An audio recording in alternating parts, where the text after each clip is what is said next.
All right, we are live and welcome. I appreciate everyone stopping on in. We got Ray from Philly, we got Mike O, and we got Darth Bader, Darth Vader.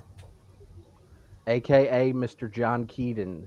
Uh, so all of us are Philly show attendees. We've been going to the show for quite a while, and if you're unaware, this in 2 week and next week I should say because the show's next week will be the 50th anniversary show for the Philly show. So 50 years, 1975 to 2025, the longest running card show in the hobby. A little bit of hobby history being made this September at the Oaks Convention Center in the Greater Philadelphia Expo. So I figured not a lot of people are talking about this, even though it's a historic happening, an event in the hobby, and I figured I'd bring these three fellas on to talk about the Philly show. So, guys, thanks for joining, and let's talk about the show. So we'll start off with Ray. Ray, tell us some of your early memories of the Philly show. Well, the first time I went was I was showing you a pamphlet of the Philly show started, as you said, in '75, and it was just a once a year show. It was an annual show. So I went in 1981. I still have the pamphlet from it says March 7th and March 8th, 1981. It was held at the George Washington Motor Lodge in Willow Grove, Pennsylvania. So it's a cool pamphlet booklet. It has all the dealers listed in there from every state and things that they're going to have there at the show. Uh, Hurt Simmons is going to be there. It was pretty cool. My grandfather went before that in '77, and he gave me a like the same kind of thing for I think it was like the third annual in '77, and have to find that. I'm still looking for that, but I have quite a few of these from over the '80s, and yeah, it was the George Washington Motor Lodge was. The motel sucked, but the hall itself was great. It was a good show. Yeah, the people I heard stories of people trying and dealers especially would they didn't want to stay at their motel because the bugs were bigger than like rats. There was like The roaches. bugs were bigger than the pimps at the Bugs were George bigger than Washington Motor Lodge. Roosevelt Boulevard. They were Those were nasty. vintage bugs, though. Yeah. So they used to stay right up the street at a different place, and when the other hotel would hear about, oh, you guys came from George Washington Motor Lodge, you could stay here for free because that's how bad the Motor Lodge was as far as staying there. But the hall was great. It was like about 100 tables there, and it was mostly 98% vintage. And yeah, it There was was. nothing else back then, Ray. There That was vintage. nothing else. The modern Yeah. would have been like the '81 Yeah. tops that year. The vintage was modern, and the pre-war was vintage. Exactly. Or the brand new Donruss and Fleer that came out Yeah. that year. Yeah, So- that would have been that also would have been the only year I think Fleer and Donruss had bubblegum in their cards. Yeah. Because I think they only got away with it for 1 year. John, what are some of your early memories of the Philly show? It's funny because I was thinking back, like, how did we find out about the Philly show? It used to be the Daily News or the Inquirer would have an advertisement. Daily News, I remember specifically, and that's how you found out there was a card show. It's looking in the back of the Daily News, and the back of the Daily News is where the sports section was. And I always read from back to front, but there was always an ad in there for the shows, and so you'd find out about then, and from the paper. Then you'd pester your parents, and back then my mom or my dad would drop me off, whether it was in Willow Grove or I think they had a couple of them in Valley Forge too. There was another George Washington Lodge in Valley Forge. They did so well in Willow Grove, they did another GW Lodge in KOP. But here's something right here. I kind of showed you guys for a second. This is from March 10th to 11th, 79. A friend of mine, Brian from Massachusetts, gave me this.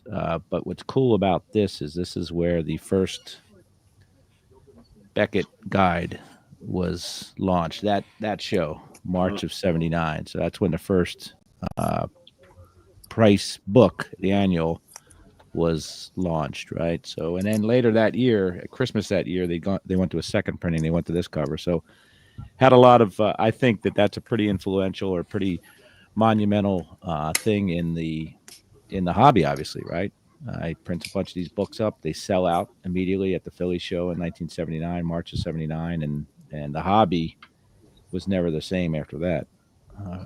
No doubt about it. Right, a couple years later, he does the magazines and all that stuff, and a whole generation, not me, but a whole generation grew up on those magazines. I stuck to the books. I'm a bit of a slow learner, so I stuck to the books, and but that's that changed our hobby, and that was launched in Philly, and also the same. I want to say maybe around the same time, maybe later on, I guess, was when the famous Gretzky.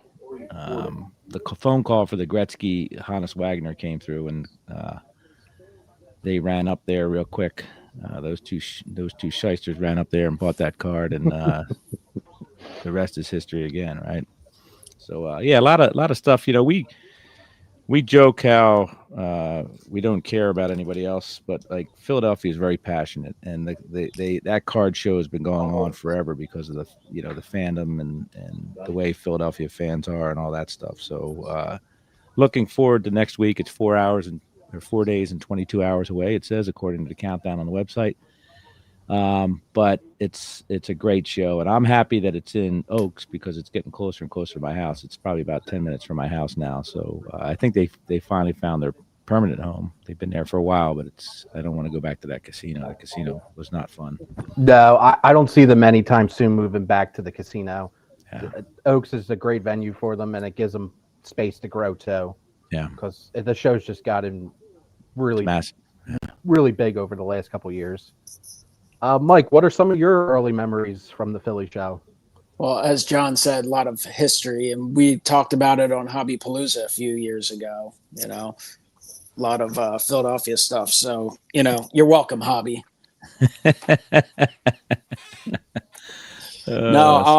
Yeah, the Philly show's great. I kind of wouldn't mind seeing it go in the opposite direction of where it's right. Let's get on the turnpike, you cheap bastard. Get an easy pass. I'll mail you my easy pass. You can borrow it. Bring it back to Fort Washington. No, I found these. I pulled this whole group of postcards out. I had in a box. No, that's nice. It's actually pretty neat. That logo's been the same for a while there. It's cool to see it on all the old stuff. Yeah, so here's one from the George Washington Lodge there in Willow Grove. Admission was $3. It's now what is it, close to 20 at this point? Yeah. And they used to give the coupon out. They don't do that anymore. Yeah, that's what they used to mail you, and it was $1 off. This one was 50 cents off admission with this card, but man, that's so old it's disappearing. No, well, it's whatever the setup here is on StreamYard from a while ago. I don't know how to change it. I'm a slow learner like John, so I figured it'd be too much work to change this. Well, we don't have teenagers in our house like Ray to help us with our tech. Mike McCormick autograph. So I know I have 8x10 somewhere. I guess they used to sell 8x10s, and I definitely got baseballs signed back in the past. Nowadays, I don't get too many of the autographs, but when you got the free ones, I used to always do that stuff. Davey Johnson, who just passed away in the last week. So a whole bunch of these. This one's from 2002, so not too old. Let's see, 2002 was $6 daily. On-site professional grading. They were advertising that back in 2002. William Wood autograph. So I just have a stack of these. Here's a Cecil Cooper. Danny Ozark. The O's. So Eddie He's Jost. a distant relative of Mike O, right? Well, I don't know if it's a relative, but he did give up on the same last name I had. He shortened his name. He looked like he was 100 years old when he managed the Phillies. I think he was like 43 or something like that. It was crazy. That's a lot like Jim Leland. Check out like a 1986 Topps Jim Leland card. You look it up, he's like 44, and you can pass for 78. Yeah, it's smoking 3 packs of Camels a day will do that. But I do remember it being in Willow Grove. I remember it being in Fort Washington, and then of course later years you had it at the casino, and now at Oaks. And Oaks is a really good setup because it's nice and spacious. The casino, I guess it was fine for a while, but post-pandemic hobby boom, it was just obviously out of control. There was no parking. It was way too tight in there. You couldn't even see stuff. No Wi-Fi. Now at Oaks, parking can still be aggravating sometimes at Oaks. There's plenty of it. if it's one of those rainy days and you have to park, 3 miles away, it's kind of rough. But once you get in there, it's nice and spacious. So that aspect of it is great. It's a huge, diverse show. You have your non-sports, your sports. You have memorabilia. You have the autograph signings, which obviously it's very popular for. Wax, singles, vintage, pre-war. I mean, to me, not that I've been to a whole lot of the regional shows, but it's an exceptional show. It's like a must-attend show for me. Obviously, right there with the national. So, and one other memory. This is just something I still have in the original screw down. It's going to be disappearing all over the place, of course. But a 1950 Bowman Al Brazel, torn up back, Perfect. but it had a free sticker on it back. I was probably like 10 years old, and I remember looking in the showcase, and I was like, "Does that say it's free?" And the guy was like, "It's been in there for 2 days, and not one person asked me about Wow. that price," and he gave it to me. And so that was my first vintage card. So it's Did it come with that always screw remained in down? there. Yeah, it's been in the Yeah, screw down ever that's since. Never crazy, took it man. out. So That's I wild. always found that pretty cool. So I've just kind of kept that as is. It's the only time I waited in line for an autograph was at the Philly Good show. There we go. Yeah. And then is that a Cubs card? Mets. Is it Mets? Yes. Yeah. I mean, Yeah, that's the tongue no card. uniform anyway. So Yeah, I think they're 12 games back, the Mets. 12, 13, 14, 15, something like that. dropping like a rock. Yeah. He's in the Phillies uniform in that card, obviously, Yeah. the pinstripes. But They yeah, didn't have Photoshop back then? no, they just, that was a thing, right? Like they take all those pictures and somebody somehow, I guess it was from the expansion the year before, maybe somebody had the sense to start taking them without their hats on so they didn't have to Photoshop. And that happened several times throughout history because of expansion, late 60s as well. Take your hat off or risk a big black blob getting put on top of your hat, I guess. It's actually amazing how many Grover Cleveland Alexander cards there are where he's photographed in his Phillies uniform. Yeah. And it's like years later, and Yeah. it says Chicago, it says Cubs, but he's got the old Phillies uniform on. So no, there was no easy, let's Photoshop it and release the card 15 minutes later back in the day. A lot of the kids Photoshop themselves with ballpoint pens, right? change the team, give the guy a mustache, maybe all that stuff. So used to draw on their cards. Yeah, I'm looking. The original owner was Bob Schmier and Ted Taylor. Ted And- Taylor, yeah. Yeah, He's names that I supposed to be with remember. the Phillies, right? Was he Yeah. the PR guy for the Phillies or I something? think so. Yeah. And the show has always been known for always just having local Philadelphia players there for guest signings until recently when Joe Drellick and David Hunt bought the show, I think in 08. And now they're starting to gear towards more of a, more players from outside of Philadelphia. But Bob Schmier and Ted Taylor would always just have, like, I'm looking, they have the history here in this pamphlet of the guests that they've had since 76.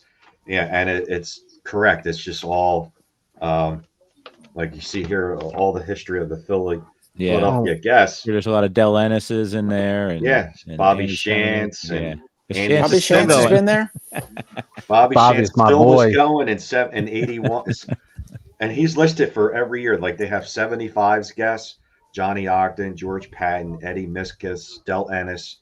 They have 76: Eddie Sawyer, Stan Lapata, Del Ennis again. Bobby Shantz has been there every year since the first year. So Von Hayes is coming this year, so you can get 5 autographs for 1 ticket. oh, I hope so. Yeah. Yeah. Julio Franco card, and that'd be great. Yeah, get a Julio. Yeah, I mean they draw. There's the OG. What's that? Oh yeah. Oh, there he is. There he is. Who you talking to, Dad?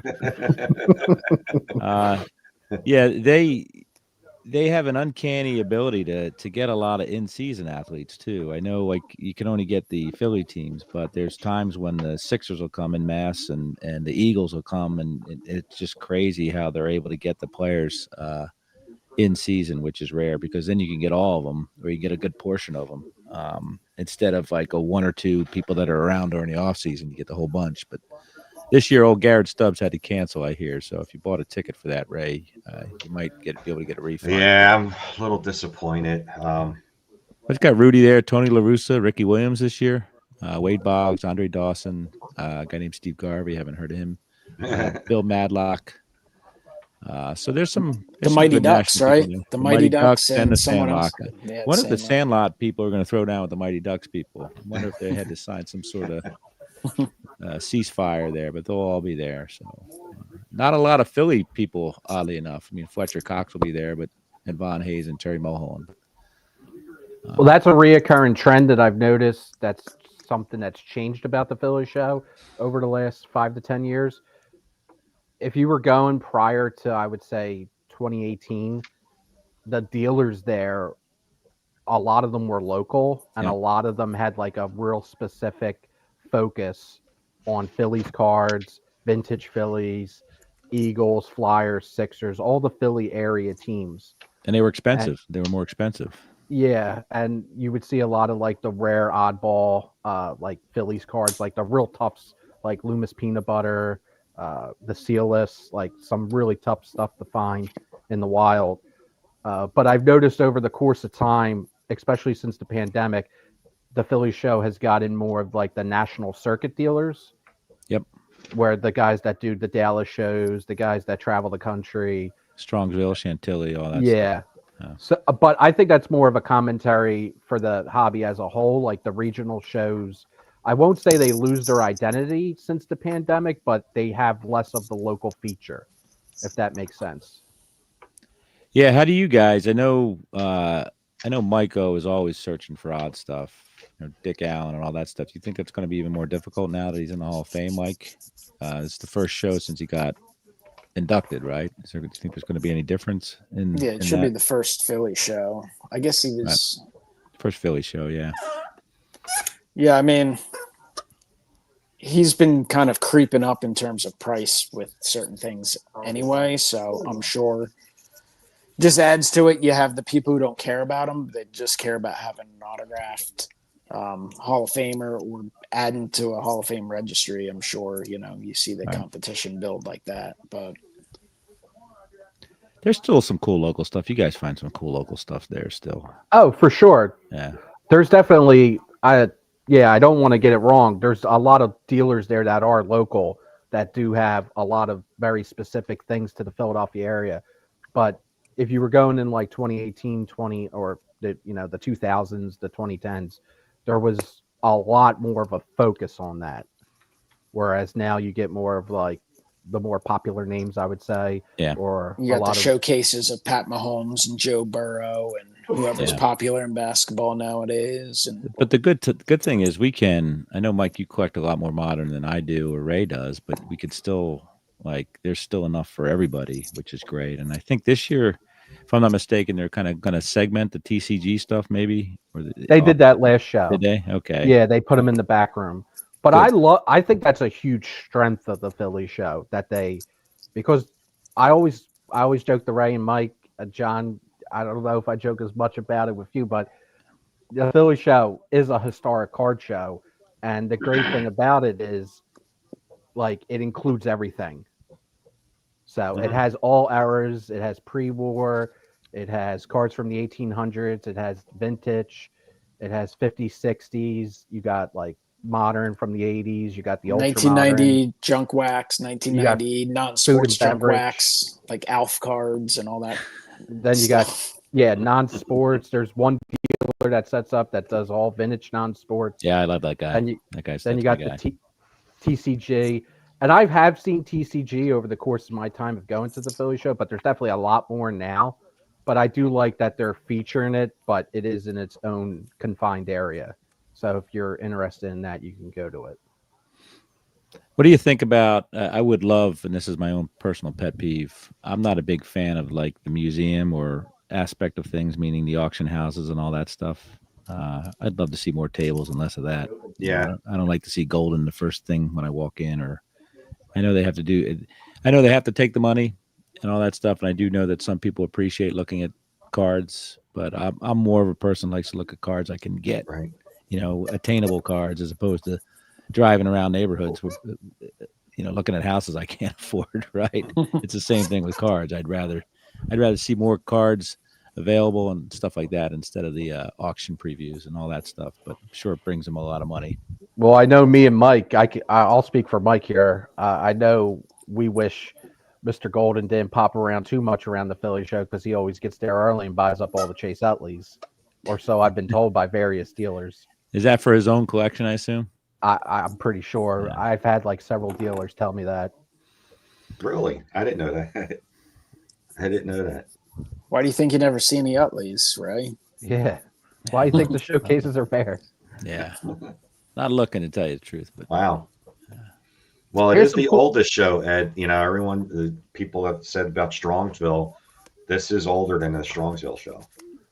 Yeah, Is that, would is that a verified fact, Ray? Yeah. Because we hear a lot of conflicting opinions. Strongsville, I heard, started in '76. So Philly's got 1 year on it. I think they actually. I don't know if the Philly show might have even taken like maybe like a cease and desist, because I remember on Strongsville website they claimed that they were the oldest running show, and that disappeared off the website. you sent Karen after her. Send a chick in a Philly Yeah, we'll shirt send after Philly her. Karen after her. Philly Karen. It's mine. Shut them down. Shut down that fake news. I mean, Yeah. Ed, in the 1981 program, it says right here, it's the oldest and largest show. And they were saying that back in '81. Yeah, if it's 6 years old. It's the, It's 6 years the old. oldest show. And it's Hey. already the oldest show, and it's 6 Crazy, years man. old. If you're the first, you got to flex. Yeah, If you're the that's first, right. you got to flex. Here's a ticket from Here's actually a ticket from '76. Eddie crazy. Sawyer. Eddie Sawyer there. It's a famous number in Philly sports history too. That was $1 to get in hmm back in 19. It was 64. ticket number 64. Yeah, Eddie Burn Sawyer. hat. Yeah. But $1 to get Well, in. $1.50 for a 2-day, so you could plan your whole vacation, bring the family. Wow. Yeah. Stay Here's on Ray. G-Dub. You'll like this. 1980, the Seminole. greatest year in Ray's favorite year of all yeah. time. That was like we were weeks away from becoming champions for the first Yeah, time. literally weeks. Yeah. Weeks from then, Ray would be patting Pete Rose on the back and saying, "Good job, That buddy." happened way earlier. And Pete Rose asking you if you have a sister,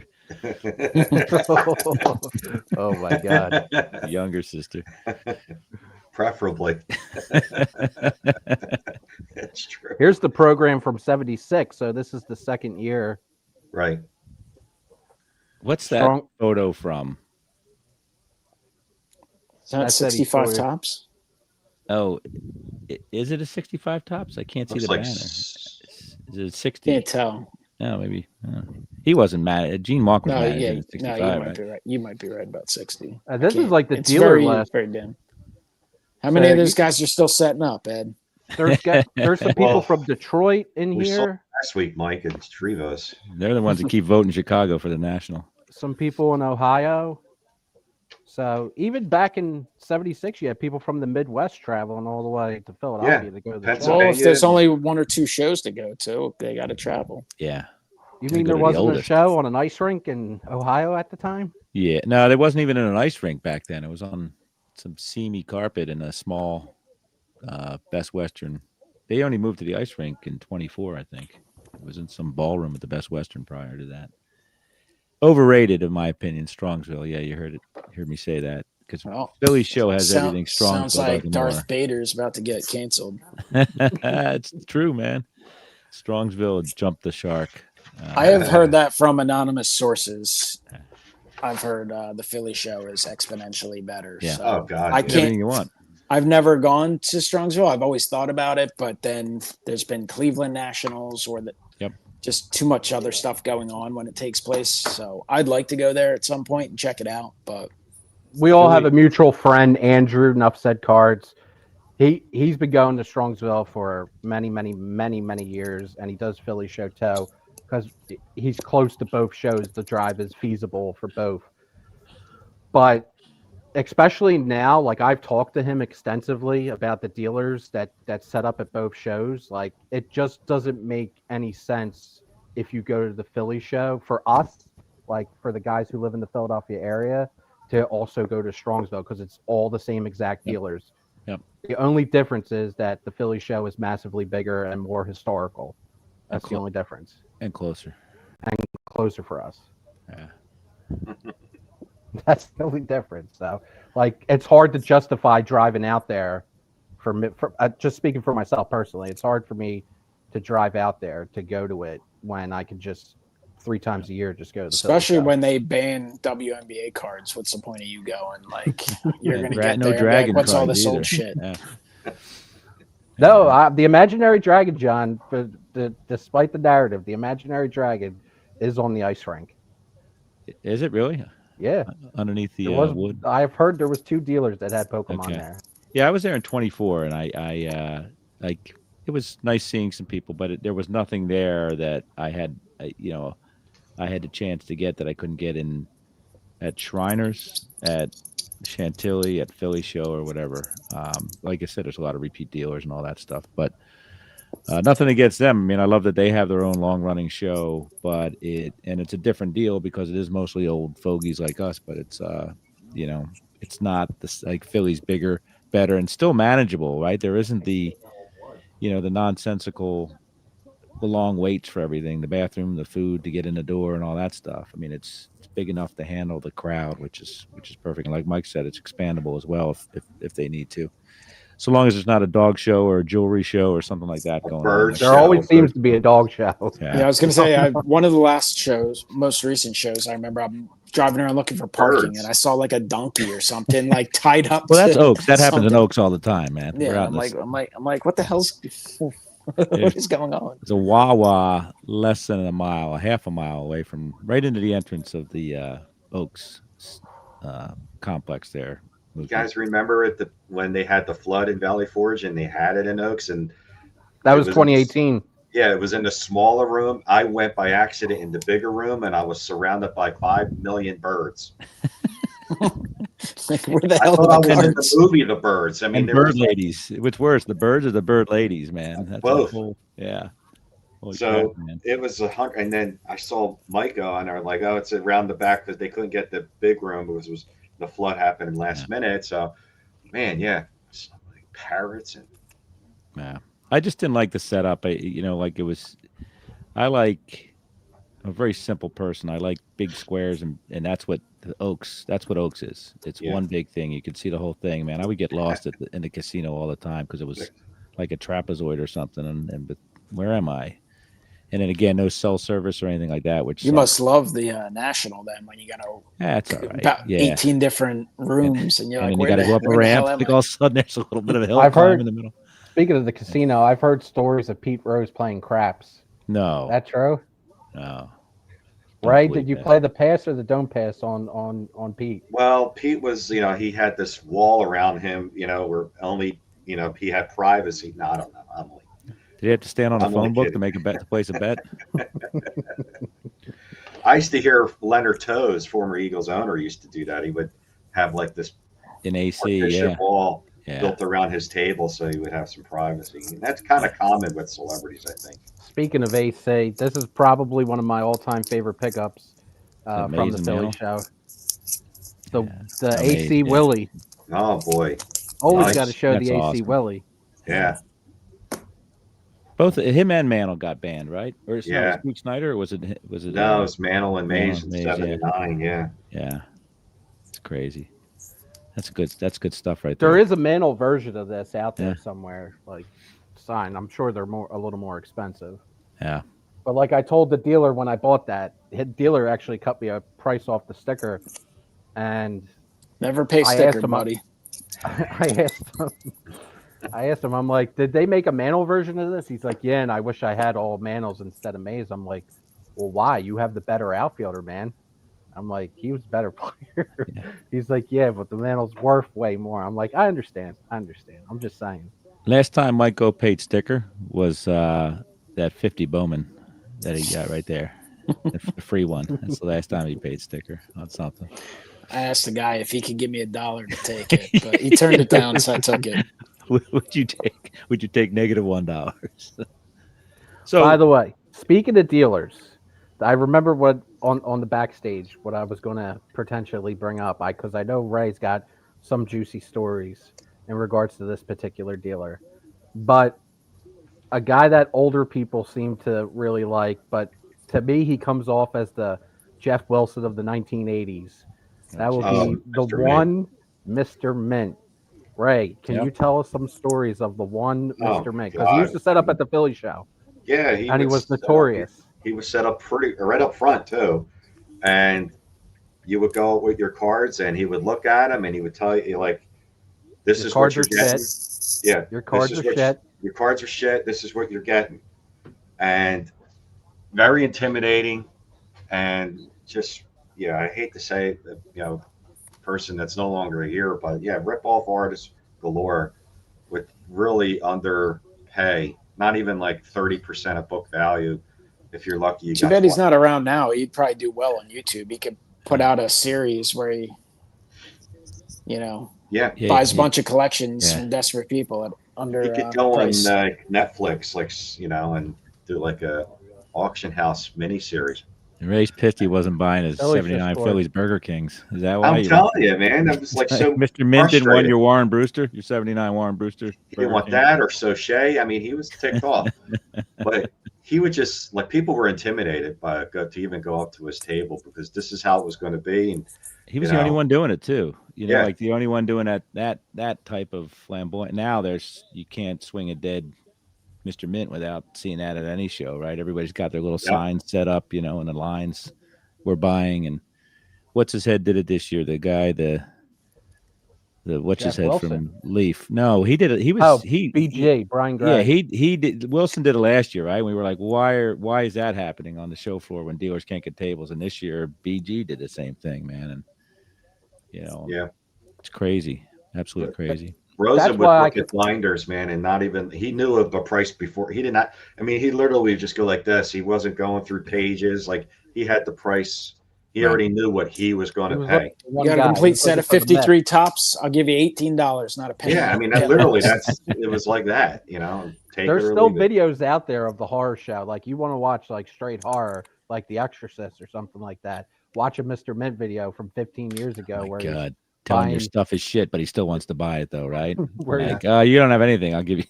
Give me all the manels. I'll give you a buck. Yeah, exactly. Yeah, there's a good video. It was perfect time for him. That perfect timing for him though, because it's not like today where everyone is selling stuff on eBay or this or that. Even if you go to yard sales and stuff, not that you can't run across things once in a while, but everyone can look everything up now. So. Chris from Missouri just popped up. Is he ready for the doubleheader? The Phillies just scored on JT hit a 2-run shot. Did he? No, it was Schwarber. Oh yeah, we're playing the Royals and the Chefs today. God. Hello and welcome, Chris. Hello. Yeah. Hello and welcome. Hey, stick around. We'll show you what postseason's all about if you want to. Watch out for that champagne today. I don't even know who plays for the Royals, but tell them to make sure they put their ski goggles on. Salvador Perez hit his 300th homer. Yeah, he's the only guy left, I guess, from probably 2015's team, right? Yeah. I still have Willie Wilson in my head, swinging and missing. That's all I care about, man. He had 2 homers yesterday and got his 1,000 career RBI, I believe. Yeah, that's which I hope he got the ball back because I'm sure he did. Well, it depends who was in there. Billy Karen said it's hers. It's hers. They're all hers. It's mine. It's hers. You took it from me. Oh man! You see all the memes of her out there, like patched steaks and Geno's. It's mine. Cheese steaks, everything. It's mine. You know what? Not one of these bastards would mess with her. You know what I mean? Everybody thinks they'd give her a piece of her mind, but if Philly Karen came at him, man. Look out! I got a little Mr. Min in her. Yeah, she does. She perhaps a distant relative. She might have had some Mr. Min in her. She's so old, but her maiden name was Rosen, isn't it? Karen Rosen. No, but that's why I could get circling back to the Mint. That's why I compared him to Jeff Wilson, though, because like they're both brilliant marketers who have they're everywhere. Like Mr. Mint back in the day, he had pins, he had stickers, flyers. He was the original floating head. He was the original. Yeah, he was. You're right. Yeah. I mean, he was everywhere. He was bombastic, hyperbolic, and he wanted all the Mickey Mantles. Whereas I would say Jeff Wilson has all that pizzazz He's Mr. on the Nearman. marketed side, but I mean, Near me. he's not as knowledgeable, obviously, of the stuff he's dealing with. But they're very similar. I mean, he's obviously playing from his playbook, and I know our side of the social media gets all up in arms about that dude, but to me, he's just like Mr. Mint Light. And Yeah. Mr. Mint was so popular. You're trying to be a Mr. Nearman apologist, and it won't work, man. He's just Jeff Wilson's a very nice guy, but he's crappy for the hobby. I've met the guy, had dinner with him, very nice guy, but detrimental to the mission, which is to get as many cards as possible for as cheap as possible. Like Mr. Mint, right? Well, I'm not selling them. Ray's not selling his cards. Mike sells cards, but Mike also puts the cards he wants into his collection. He sells the driftwood, Ed, I don't know what you do, man. You just I don't know what you do, man. You say you go to mall shows, but you come out with more stuff from Five Below than you do from the card show. Did you ever see the ad of Mr. Mint holding the fanned out hundreds? That beard. Yeah. Yeah. What was on his hat? He wore a hat all the time. What was on his hat? Was it Yankees hat or was it something else? I'm surprised he didn't get booed back in the day for wearing that shit in Philadelphia. Yeah. Maybe he did, Ed. Maybe he did. It's gotta I wonder if he is, he was one of a kind. We know that, but I wonder if he was truly one of a kind in the fact that did he even have a collection? Like most of these dealers, even Dr. Jim will talk about that. They were all collectors, and they were trading and selling what they didn't want or what they already had. I wonder if he was just the first pure businessman in the hobby, without a collection. What happened, Ed? We got an update from. No, it cometh the egg left the comment that I'm not going to pop up. Oh, was it true or not? I mean, I don't know, but I don't believe that happened. But it's an interesting comment. Oh boy. Any interesting stories from you guys from the Philly show, like something that you might have picked up or a player you met? Remember, right before Roy Halladay passed away, he walked he did the Philly show like a month or two before he passed, right? And we were all debating too, like, oh man, we should get Halladay, and then we saw him walk right by us. It was pretty surreal. Is that where Ed working as a bodyguard for Pete Rose at the Philly show? Is that at Valley Forge Casino? That was at Valley Forge Casino. Yeah. Oh yeah, man. Ed, that was one story about that was during the boom too. Yeah, and wall to wall people, the old guys with the briefcases, young kids with the Pelican cases. So it's like that one when you would first go in to tell people when you would first go in. This was at Valley Forge. It was in the basement. So when you would go in, there was a stairwell and there was an elevator that goes down to the basement, but it would bottleneck in this area to where 3 people side by side could get through. And this was just a sea of people. Again, this is 2021. So hobbies booming like crazy. So many people coming back. So many people looking to sell cards and everything. And Pete Rose gets off the elevator. And I'm standing there. I already have my my wristband to get in, and he's with 2 women, kind of dressed. Did you check IDs? Kind of dressed a little risque for a card show, and he just parted the sea. Basically, he told everyone, "Get the hell out of the way! I'm trying to get by. Look out! Coming through! Coming through!" And he had a cane too. I don't know if it was pimp cane, but he had a cane. And he was moving people with the cane. And sure enough, he parted it. Everyone moved out of the way. And it was like Moses parting the sea. And I went right behind him. I got directly behind him and walked through. I'm like, well, if he's going to part the sea, I might as well follow. Absolutely. So got right exactly behind him. And he was going off to the autograph area. And I said, God bless you, Pete. Thank you, Pete. Thank you, Pete. And he just looked. He's like, do you believe this fucking bullshit? That was the exact quote he said to me. Do you believe this fucking bullshit? You were his hype man. That's awesome. Love it. He was just there attending, right? He wasn't signing or anything. He was just he was signing. Probably came straight from the crap table Yeah, or the roulette wheel. yeah, or the daycare. How many Pete Rose autographs exist in the world? Jeez, Couple million. couple Gotta be a million. lot. Yeah. Yeah. And there's a basement full of them somewhere in Vegas or wherever he was living. Because he appeared when he wasn't on the road. He was parked at whatever that place is. I don't know where it is in Vegas, maybe by the Mandalay Bay. But he would sign there like 8 hours a day. Just crazy. Yeah. I'm pretty sure I ran into one year also. I ran into McNabb, was kind of wasted, like really wasted. And he just Number kept five. referring. He kept referring to himself in the third person as number 5. Number 5 will always love you. Like he just kept going on and on about number 5. Number 5. Oh The only one I remember running into was Dwight Gooden. He was there for a signing, and I just ran into him in the crowd. And I remember looking up at him and thinking to myself, "Man, you look like shit." Didn't verbalize that, but I was like, "Damn, you look like you're about 80 years old right now." Yeah, Hard well, living. cocaine's a hell of a drug, as Rick James used to Oh, say. it showed. It did a number on him. But Saw that on Chappelle, man. Cocaine's a hell of a drug. I know Ed has made a lot of friends at the Philly show over the years with Yeah. his Yeah, have you got the comments. have you got the full Philly show experience if a dealer doesn't call you an asshole? Ed's such a dick that the only guy that likes him at the Philly show is the guy who sells the supplies.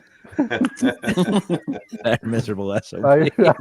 Good old He's the Ed. only guy that likes you, man. Hey, his business is up for sale, John. You can Is buy it really? from him. At the National, it said he had signs that said "business for sale." I could do that, man. I could do that. But Sell he top would, loaders. He would want full comps, right? Like I don't know what his deal is. Is he retiring? Is he getting a divorce? Hopefully, it's a fire sale. I would do that though. That's a lot of stuff to lug around, though, man. Yeah. Like the cards. It's one thing to have cards, but this guy, he's probably got the heaviest lift of anybody, right? Because all that cardboard, all that plastic, man. It's just he sets up a lot of things, and that's got to be a pain in the butt. One of our good dealer friends does the Philly show, Mr. Vietnam vet guy, as we call him, Russ. Although he was at the recent show in Trevos, and it was kind of sad. It took like he's real old, so like it was like 2:00 and he still wasn't set up. And The show starts ended 9 at in the 3 morning. o'clock. By the way, Yeah, Yeah. I think he needs to get there like Wednesday this week, maybe. Maybe he was setting up for trade night. You never know, man. and the crazy thing is, I think I've only bought in like 1 or 2 cards off him in all these years. Most of his stuff is a little on the high side. Yep. But it's all vintage. Great shape too. Great shape. But I just love talking to this man. Yeah. Like he has so many stories. He has a very unique perspective on the hobby. He hates grading. Like all his stuff's raw, and you I just love hear that, all man. the I look at the stories.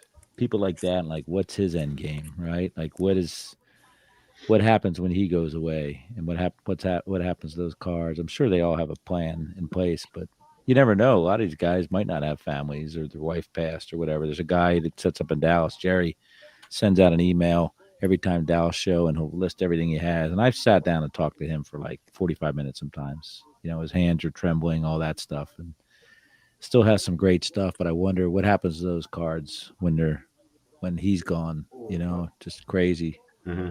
Nobody ever talks about that, right? The business part of it. These collectors, I'm sure they have a safety plan in place.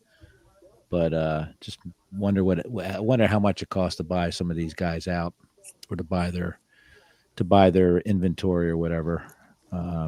Just something to dream about.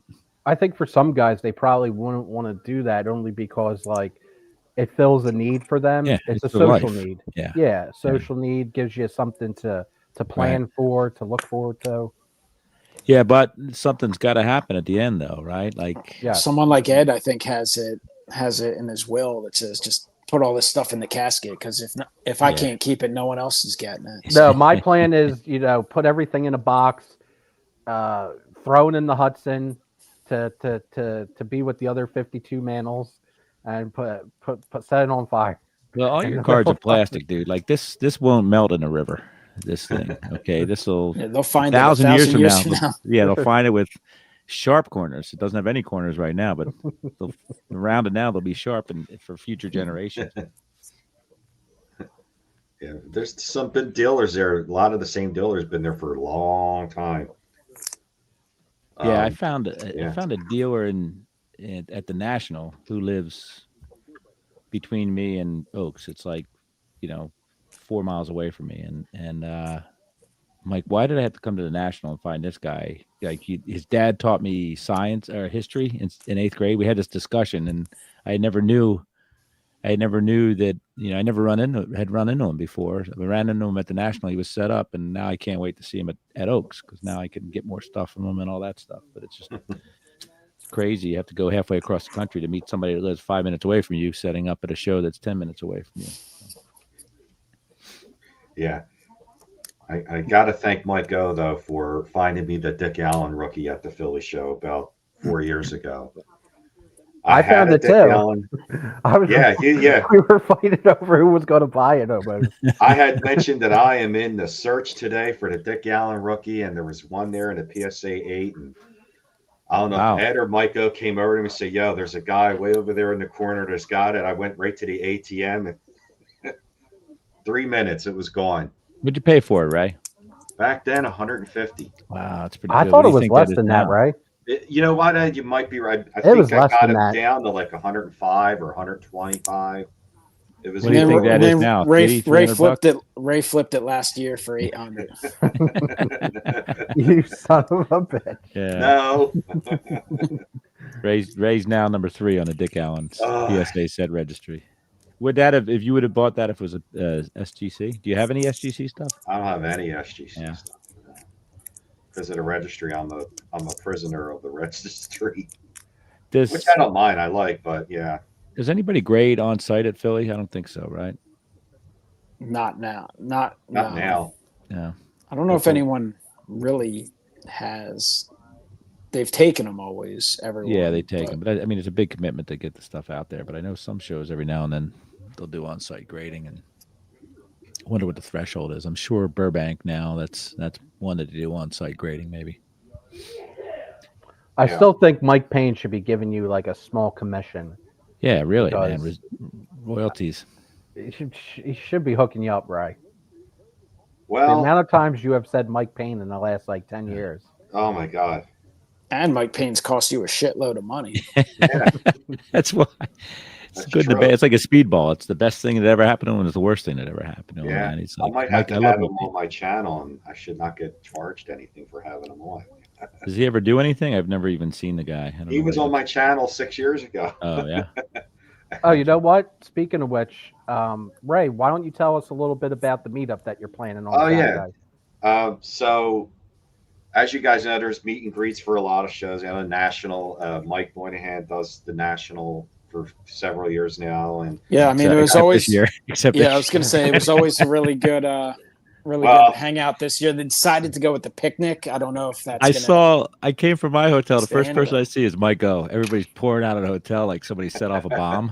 And I'm like, "What's going on?" He goes, "The whole thing got canceled, man." They kicked us out of the hotel. But go ahead, Ray. That's all right. And then you got Chris from Missouri. That he's the mayor of the Strongsville meet and greet. And I figured, you know what, Philly needs their own meet and greet type show with YouTubers. So myself and another YouTuber, Cardboard Coach Neil, who lives in the area, I met him at the Delaware show that happens once a month, about 2 months ago, and we had mentioned that in talking that I would love to put something together. So we've collaborated now on putting something together. So next Saturday, at the second day of the Philly show at the Hilton Garden Inn, if any YouTubers are there, the show ends at 5 o'clock. So we're heading over, which is within walking distance too, by the way, to the Hilton Garden Inn. No, man, not for card people. That's not walking distance. I know, right? But at 5:30, we're all going to be meeting at the bar area and just hanging out. If you guys want to bring what you bought that day, kind of show and tell, and see how it goes. I mean, I don't know if 5 people are going to show up or 50 people are show up, or I might just be standing there with Neil. So who knows? So you better hope 50 people don't show up. Yeah. Security. Security. You could have it at the Wawa across the street. That's my second parking option. lot. Yeah, We're gonna go to the parking lot and buy a bunch of Saquons. yeah. And Should have it at Arnold's go-karts, man. I'd like to see some of these people. that would be fun. Yeah, I see how these people negotiate for cards. I'd love to see them how they drive. Yeah, but if anybody's coming, YouTubers, I'll be around. I'll get there Saturday around 1ish. Love it. And we'll hang out and shoot the breeze. Are you signing? Am I signing? I could. Okay. Could. I don't know whether you have an exclusive with Fanatics or not. No. Will Bobby be there? Bobby boy, Shantz, Bobby I would Shantz? love it, yeah. But Bobby's turning 100 this month. Yeah, he can't make it all the way to the expo, so he can only make it to the Hilton Garden Inn. It's too far for him to go all the way into the show.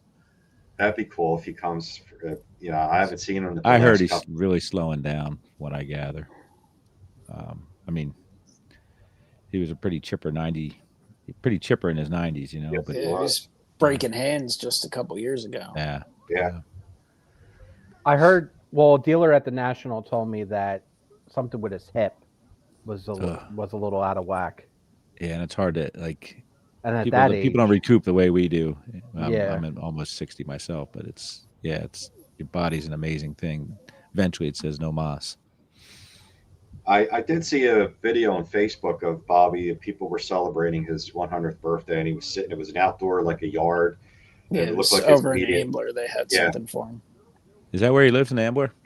Yeah. in all seriousness, I've been looking the last year or two for a Bobby Shantz jersey, like a Philadelphia A's Bobby Shantz jersey. I gotta figure out how to get a custom one made, maybe from Mitchell and Ness. Yeah, just don't put the name on the back, man. There's nothing bothers me more than seeing a Carl Yastrzemski on the back of a Red Sox shirt. You never had, there was Or never Mantle on the back of a Yankees. Yeah, exactly. Kind of long too.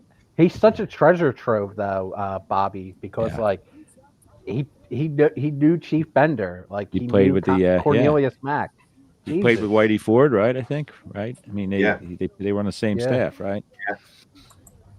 I've talked to him many times, and there's a local card store in Havertown here that would have him on their the Carl's Cards would have every Wednesday have this live podcast, and about, I don't know, 4 or 5 years ago, they had Bobby on at their remote, and I went there to have Bobby sign some cards. And, someone asked him a question in the audience about what was it like, when you got traded from at the time, Kansas City A's to the Yankees. He said he was so thrilled. He ran to his car and sped up I-95 so fast for the chance to play with, Mickey Mantle and Whitey Ford and all that. Did he ever play? Did he ever play for the Kansas City A's, or did he get traded before they? I think he was with Kansas City for a couple of years. Was that 55? I guess it would have been the first year. I know this has nothing to do with the Philly show, but that whole Kansas City A's, that whole thing with the Yankees, that whole thing was shady. Yeah, they got Bobby Shantz for nothing. They were a glorified farm team for the Yankees. Farm team, yeah. They got Roger Maris for nothing. They got Bobby Shantz for nothing. Yep. They were snatched out of Philadelphia by the Yankees and put in Kansas City. That whole thing was shady. Well, the Mac boys were not real business. Roy Mack, man. Roy Mack. They got to him. I think Earl's the other son. They got to him. Oh, man. And then one of their kids turned into a senator. So, yeah, that family's – the talent got diluted by each generation in that family. Do you imagine if it was the A's that stayed and the Phillies left, the Las Vegas Phillies? Yeah, that would have been great, man. What would you guys have done? Well, your whole life would have been different, right? I don't know. I think I've talked to Ray about this before. What his grandfather, what did he grow up as, a Phillies fan or an A's fan? Yeah, and those parks from where your family's from, Ray, that's a long way away from North Philly, So it was interesting that my family's from that area, Olney, so it wasn't that far away. But man, I can't imagine South Philly. That would have been a long way to go to see a game, I guess, back in the day. I mean, the Phillies were, and me and Mike and Ed were talking last week at Trevo. So back in the day, like pre-war, the Phillies were, I always knew they were bad, but I've done research in the past several years. They were really, really bad. Bad history. It's Lifebuoy, astonishing right? they survived. Yeah, and the 30s during the Great Depression, they came within inches of being sold. Now, I thought that meant being sold to a different owner in the remaining year or being moved completely, but there was nobody in the stands. They were terrible. They were lucky if they finished fourth every year. And it's, my grandfather was an A's fan, and there were two dynasties. Yeah, two dynasties. Yep. Yeah, and they had, probably what saved them. The depression may have been what saved them because maybe nobody could buy a team, so they just had to stick it out. And ride it out. They were the A's were like the only team to contend with Roof and Garrick. No, they killed them. They say the 27 A's might have, or the 29 A's were better than 27 Yankees. Man, that's what I've heard. That I mean, before. and that stuff kind of gets buried in the consciousness of most people. Yeah, because it's the Yankees, right? There's a Sports Illustrated front cover that came out in the late 90s with Al Simmons on the front, and it says 1929 A's, greatest team ever with a question mark. And then there's been comparisons number-wise with both lineups, and it was like far superior with the A's. Yeah. But, I get it. It's New York. So banging out 100, batting 380 something. Al Simmons batted over 380, I think, like 4 times. Oh, yeah. And, like 160 RBIs. Like it's nothing. You know what I mean? Like, we grew up with hitters that the high average hitters, Boggs and Gwynn and all those guys, they weren't smacking in 160 RBIs a year. And these guys were just peppering the ball, man. Fox crazy. And Cochran. I mean, they were loaded. Yep. Yeah, they had to move Fox because they didn't have room for Fox, so they had to move him to first base, right? Because he came up as a catcher, and like, sorry, go find somewhere else to play because we had Mickey Cochran. That even Ed said this last week that Fox is representing the Red Sox in the Hall of Fame. Yeah, that was another thing. I did a little more research into that. A couple people left me comments too. It was Fox's decision to go in as a Red Sox because back then the player could choose. Not surprised. Not surprised. Wouldn't be surprised if money had something to do with it too. And I'm not saying like in these days everything's about money, but you never know. Tom Yawkey could have said, "Hey, here's $1,500. Sure, pick the Red Sox." But then again, some of those guys could have been bitter, right? Like think about whatever was that 33, 34 season. They got rid of everybody, right? Connie got rid of anybody. Yeah. His reputation was build the team good enough to contend in the first half of the season to make enough money in the first half of the season for the whole year. Yeah. And by the second half, the team would falter off and he wouldn't have to give them raises. So within a year, you get rid of Cochran, Simmons, Fox, Grove. Like that's just nuts, man. Yeah. Like people are whining in Minnesota and St. Louis about how far their teams have declined. Think about the A's in 1934. Show me on a dial where it hurts because it's strange because when they were 29, 30, and 31, 3 straight pennants, and you would think, well, you guys were 3 straight pennants, you should be packing house. They were not packing the house. Right. They were just as low in attendance as the Phillies were. Can you imagine 3 straight pennants during the peak of Ruth and Gehrig and whatever? You know what I mean? How crazy is that? Yeah. Can you imagine Connie Mack with money? Like if he actually had like sizable wealth? Yeah. Like if he win pennants almost every other year. Well, you were talking about Bobby Shantz getting traded. It was the same thing. Like they had these minor league teams dialed in, right? That's where they got Lefty Grove from the Baltimore Orioles. It's like they had these other minor league teams just dialed in, and when the player was ready, here's your check, send the player our way. It's just a different way of doing stuff the way they used to get Connie Mack definitely had a connection down there. I mean, with Jimmy Fox down in Maryland, he had Shoeless Joe Jackson. Yep, that's right. Shoeless Joe. A little while, and he could judge talent. Cobb too. Yeah, well, at the end, yeah. But the thing was, Connie, baseball was his livelihood. Like he didn't have other businesses to make money. Like Steinbrenner owned a lot of other things. You're right. Yep, he was a full-time. Connie was just a full-time baseball owner. So if they weren't drawing, sorry, you got to go, and he had to survive. He was a flipper. Yeah, he was a flipper. Yeah, the original. Yeah. And I mean, you got to remember the Phillies that had Nap Lajoie early on. They had Lajoie, Delahante in the same outfield. I don't know whether McGee was around at the same time too, but man, it's just crazy, It's crazy. But I think they had Lajoie. Did they have Lajoie? The A's have Lajoie and Cobb at the end. in the mid-20s or something like that together. I think they both played on the. 28 was Cobb, and what's Was it? funny is the year after 29 they win the World Series. Yeah. And Eddie Collins was still on the team. Was back as a coach, but he still Yeah. gets he still gets a couple of hits a year. Here's a question, John. This one's for you. If you could choose, if you had the power to keep either the A's or the Warriors, who would you pick? Yeah, man, that's tough. You know what's funny about that is I automatically think of my mom, who was the biggest influence on me because I went to so many games, and she was the sports person in the family because my dad's parents were from Ireland and they didn't know jack shit about sports. But my mom was a huge Wilt fan, and I'm trying to think in my mom's mind because obviously the A's sucked for decades at that point. But that's a good question. I mean, if Wilt would have stayed, then probably the Warriors. Who they have? They have They Paul won 2 Arizin championships. and Angola Yeah. and Wilt and all that stuff, right? Wow, that's crazy. Basketball was weird though, as Ray knows, because he's been dealing with basketball a lot lately.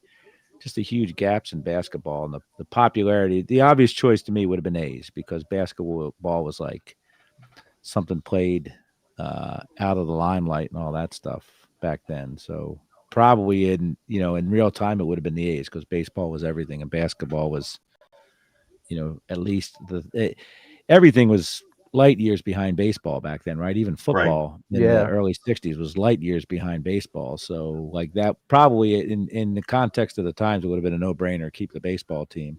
I would have, on top of that, I have dreams that if the A's had stayed, then Connie Mack Stadium would have stayed around. You know what I mean? Like, and imagine Connie Mack Stadium, regardless of the neighborhood right now, but imagine being able to go to that ballpark, like people get to go to Fenway or get to go to Wrigley. It would have been pretty cool to be able to go to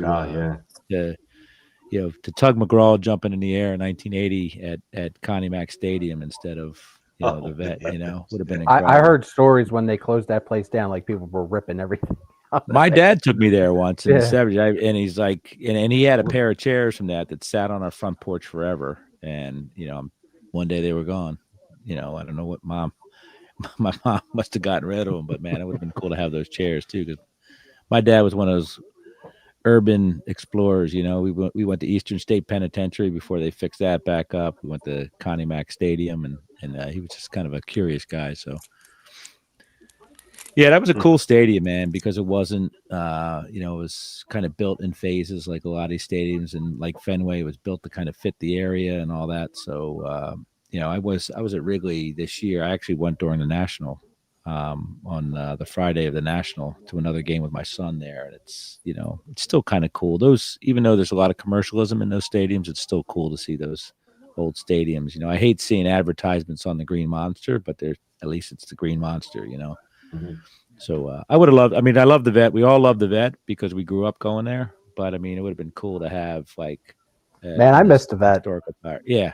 I know it's everybody a dump, says it's dump, but it's our dump, right? That's what we always say. It's our dump, and I have all my memories are there. The World Series, a couple All-Star games I went to there, all my goats. Steve from Mars and Mike Schmidt. All those people and Shake and Bake.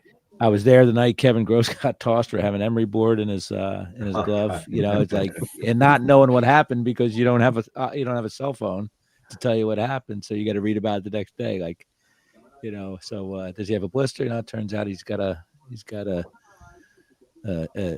concealed weapon in his glove. So but the Vet was great.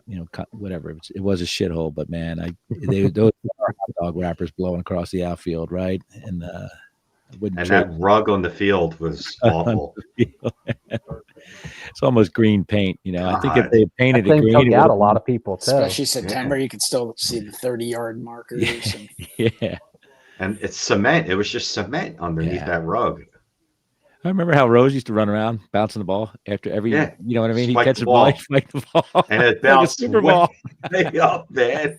It would hit Carl Walenda up there on the wire. Man. Carl Walenda.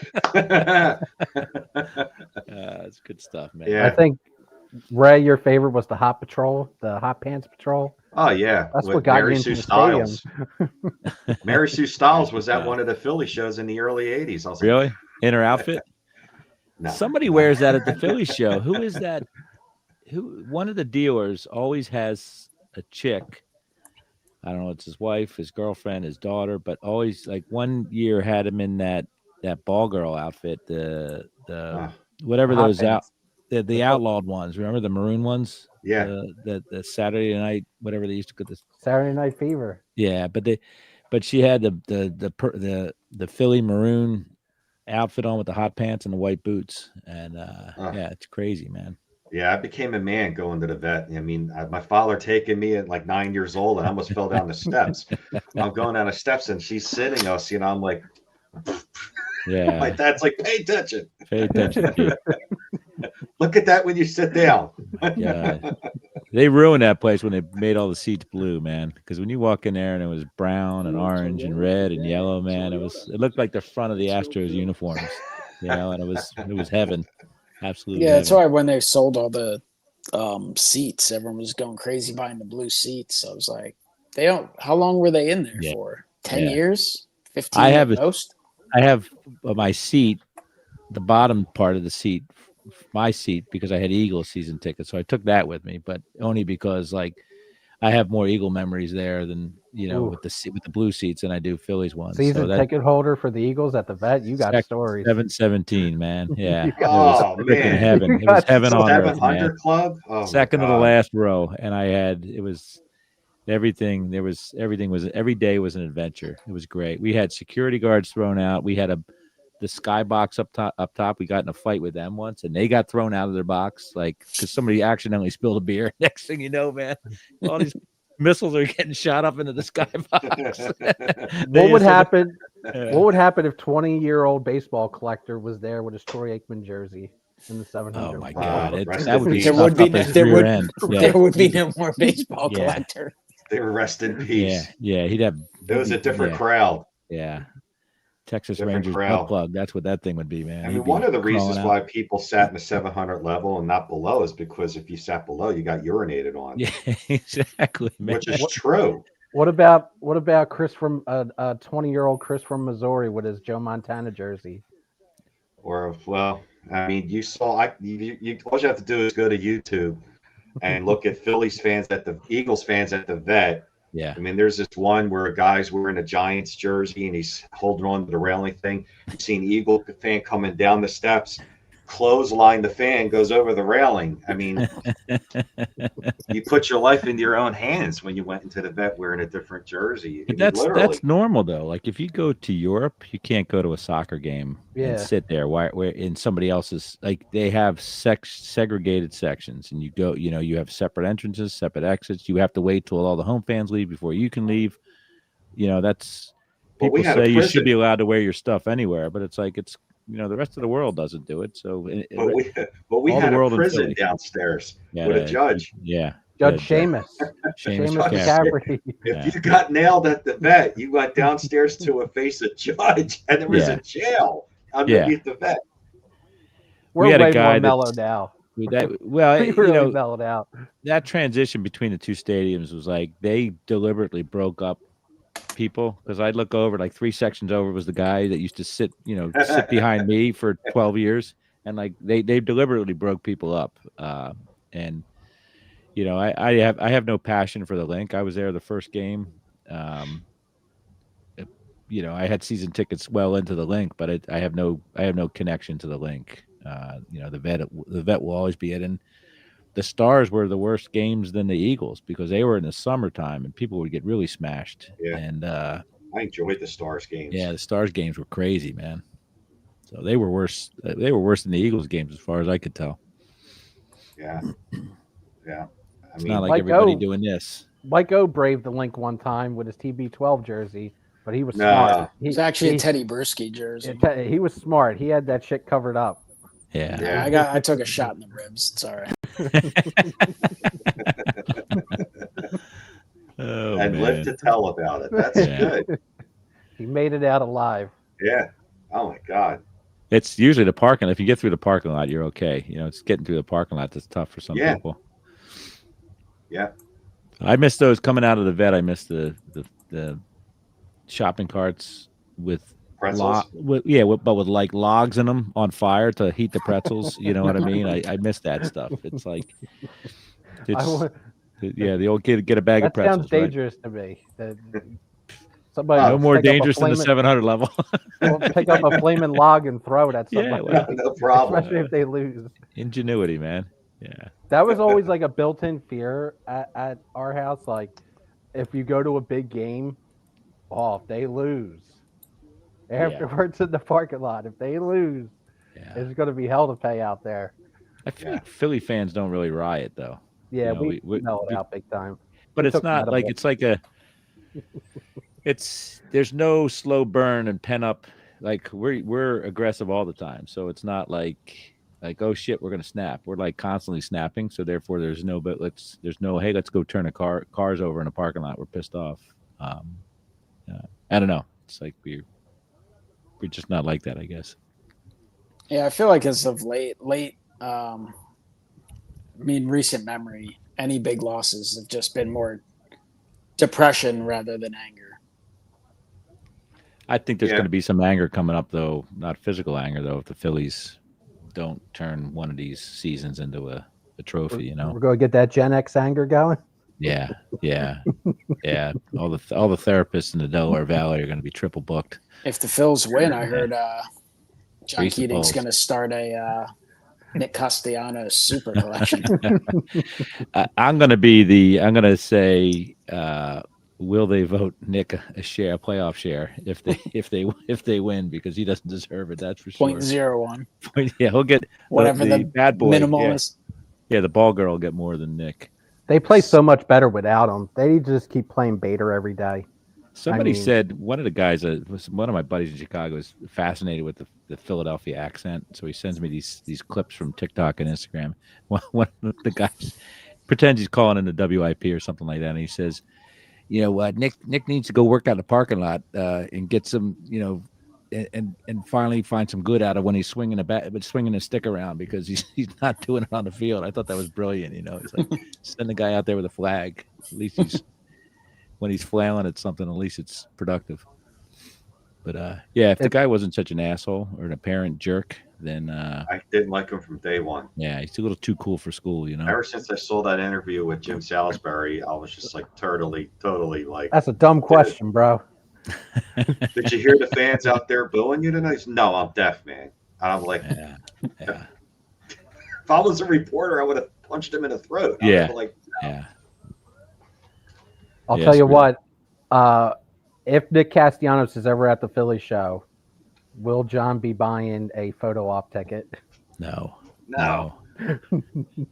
You're lucky I love every card, because I had to begrudgingly log those Casty cards that you gave me into my collection, and then I had to go find box number 56 to put, from 2022 to put them in there. I'm like, God damn it. Every time I see it, I'm like, I'm going to share this breaking news on here. Like, not a lot of people know this. That was the reason we got kicked out of the Embassy Suites, because I brought in Nick Castellanos cards. Yeah. There was a sign that says no Castellanos cards, and you blatantly disregarded that, man. The manager saw it, and then the rest is history. What about the thing that's going on the past couple of years when something bad goes on around in the world? He hits a home run. Somebody dies. Yeah, that shit's weird. Somebody dies when Big Stick Nick hits a home run. So when the Pope died, MGM, FanDuel, and DraftKings all put a lock on Castellanos to bet on him for a homer. Did they really? That's how much people were betting on him for a homer. They all locked it. They locked it out. Yeah, we all celebrate in different ways. Yeah, and they all won then the sports books all won money because he didn't do shit that day because he closed. Yeah, he got a sack fly the other night, and it was like the way they were praising him. Great at bat. Whatever, man. Don't encourage the guy. Come on. All right. They got a good outfield. Good outfield out there. That's all. I'm bummed that none of them are available. I guess they're going to be on the road this weekend. Next weekend, is that the deal?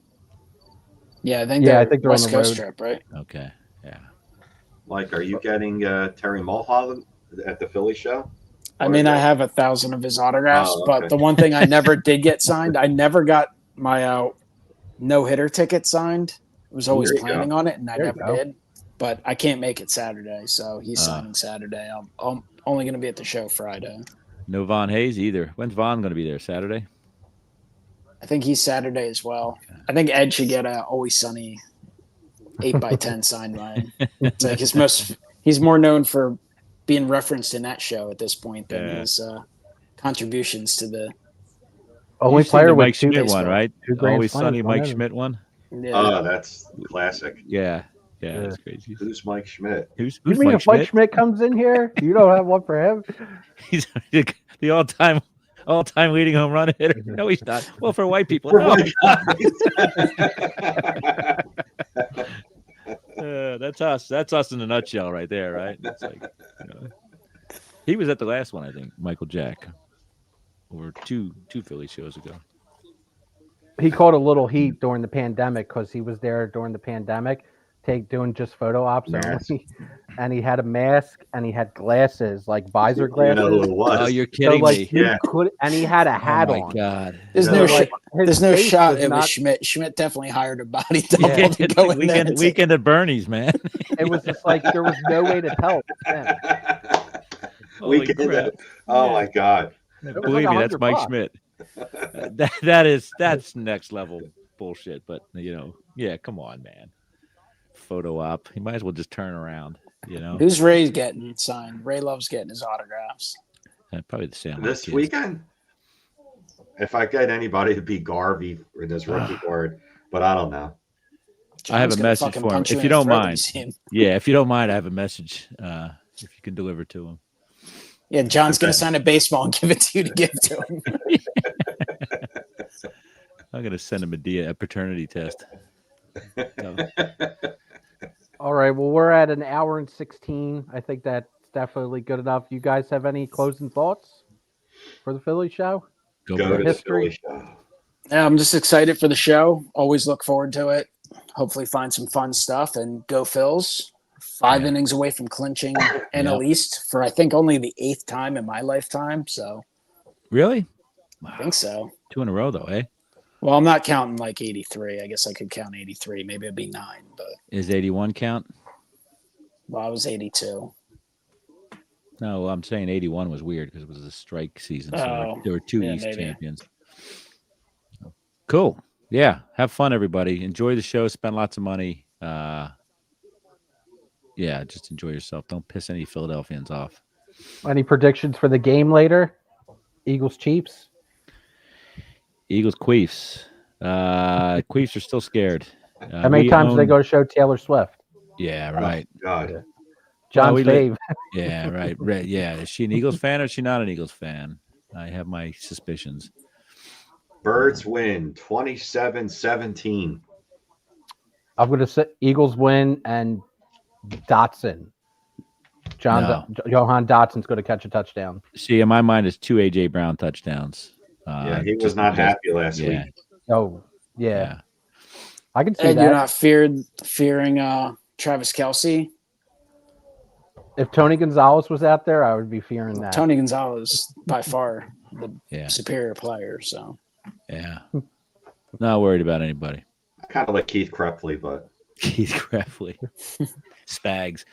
He's no John Spagnola. But thanks for gonna having say- us, Ed. Appreciate it. Yeah, no man. problem. I'm going to say Eagles 30, 33, Chiefs 24. wow, 24. I'm gonna have to run over to the casino play those exact numbers. It's very hot in Kansas KC. City today. It's like 95 degrees and it's humid. So Oh, hot wow. as balls out there. Chris will be sweating. Yeah. Stay hydrated, Chris. Yeah. Well, Wearing his reverse number 15 Mahomes jersey. Backwards. I got to head to Wawa and buy my Saquon for the game. Get your Saquon.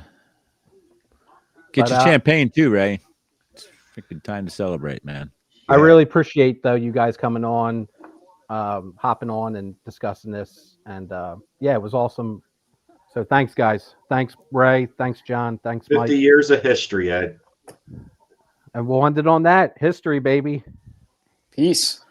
Later, guys. See ya.